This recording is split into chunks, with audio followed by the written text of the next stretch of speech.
ज्याही विद्यार्थ्यांनी BBA BCA CET अर्ज केलेला असेल ते विद्यार्थी हॉल तिकीट कशी डाउनलोड करू शकतात, तर संपूर्ण अपडेट आपण या व्हिडिओमध्ये बघणार आहे। तर सर्वप्रथम तुम्हाला CET सेलच्या साईडला यायचं आहे। CET सेलच्या साईडला आल्यानंतर तुम्ही बघू शकता की तुम्हाला सेकंड नंबरचा ऑप्शन दिलेला आहे CET एक्झामिनेशन पोर्टल 2025-26।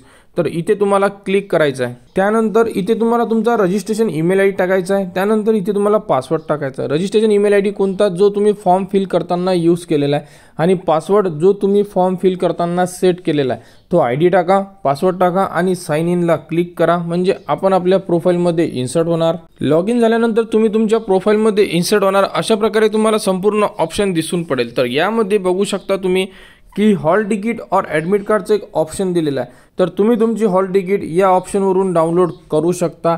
आणि हॉल तिकीट तुम्ही डाउनलोड कधी करू शकणार, तर हॉल तिकीट पेपरच्या 6 दिवस किंवा 7 दिवस अगोदर तुम्ही डाउनलोड करू शकणार।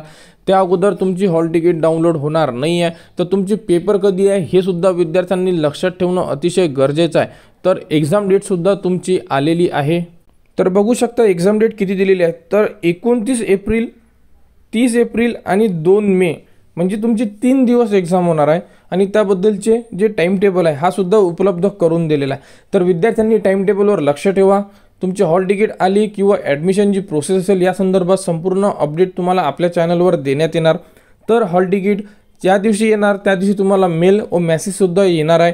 आणि जर कोणाला हॉल तिकीट डाउनलोड करता आले नाही किंवा काही अडचण आल्या तर वेळेवर सुद्धा आपण एक व्हिडिओ देत असतो, त्यामध्ये संपूर्ण अपडेट दिल्या जातील। तरी कोणाला काही अडचण असल्यास तुम्ही कमेंट करू शकता व BBA BCA या संदर्भात जेही पुढील अपडेट येईल ती तुम्हाला आपल्या यूट्यूब चॅनलवर देण्यात येणार। त्यासाठी आपल्या चॅनलला सबस्क्राईब करा व हा व्हिडिओ इतरांपर्यंत शेअर करा।